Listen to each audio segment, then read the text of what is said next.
विकासामध्ये खऱ्या अर्थाने ज्यांचा सिंहाचा वाटा आहे असे व्यासपीठावर उपस्थित सर्व मान्यवर, व्यासपीठाच्या खाली बसलेले सर्व मान्यवर आणि ज्यांच्या कलागुणांना वाव देण्यासाठी आपण आज या ठिकाणी उपस्थित आहोत असे सर्व विद्यार्थी आणि हिऱ्यांना पैलू पाडण्याचं काम करणारा आदरणीय शिक्षक वृंद,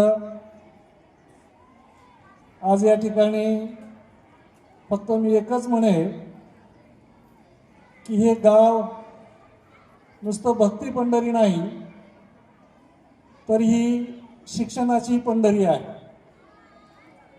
कारण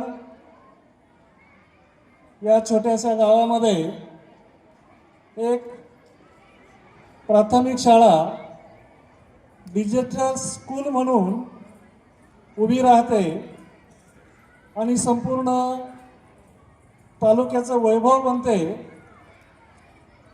जुन्नर तालुक्यामध्ये आता मला फार दिवस झाले नाही, परंतु जेव्हा जेव्हा जुन्नरला किंवा पुण्याला मीटिंगला जातो तर त्या ठिकाणी आपल्या डिजिटल स्कूलचा निश्चितपणे अधिकारी वर्गांकडून आम्हाला उल्लेख ऐकायला मिळतो आणि त्यावेळेस खऱ्या अर्थाने छाती अभिमानाने भरते की आपल्याला अशा शिक्षण पंढरीमध्ये काम करण्याची संधी मिळत आहे.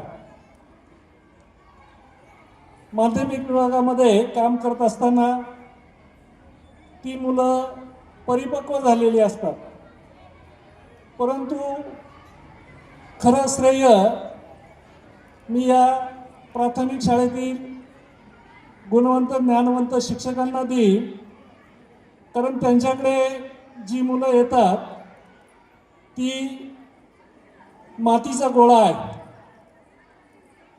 ते हिरे त्यांच्यामध्ये दडलेले आहेत, परंतु त्यांना आकार नाही आणि ते आकार पाडण्याचं काम खऱ्या अर्थाने हे शिक्षक करत असतात.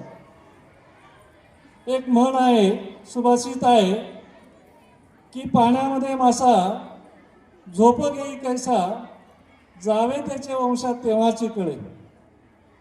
प्राथमिक शाळेमध्ये काम करत असताना त्या शिक्षकांना दिवसभर किती त्रास होतो हे फक्त प्राथमिक शिक्षकच सांगू शकतात. असो, या विद्यार्थ्यांच्या कलागुणांना वाव देण्यासाठी आपण हा बाल आनंद मेळावा या ठिकाणी आयोजित केलेला आहे. न जाणो याच मुलांमधून उद्याचे अभिनेते तयार होतील, उद्याच्या गायिका तयार होतील आणि निश्चितपणे आपल्या पारगावचं नाव अगदी देशापर्यंत पोचवतील अशी त्यांना शुभेच्छा. आणि आपण सर जे कष्ट घेतले ते कष्ट निश्चितपणे फळाला येणार आहे. हे विद्यार्थी निश्चितपणे चांगला कार्यक्रम करणार आहे. तर पुन्हा एकदा मी सर्व शिक्षकांना आणि ह्या बाल विद्यार्थी मित्रांना या कार्यक्रमासाठी शुभेच्छा देतो आणि थांबतो.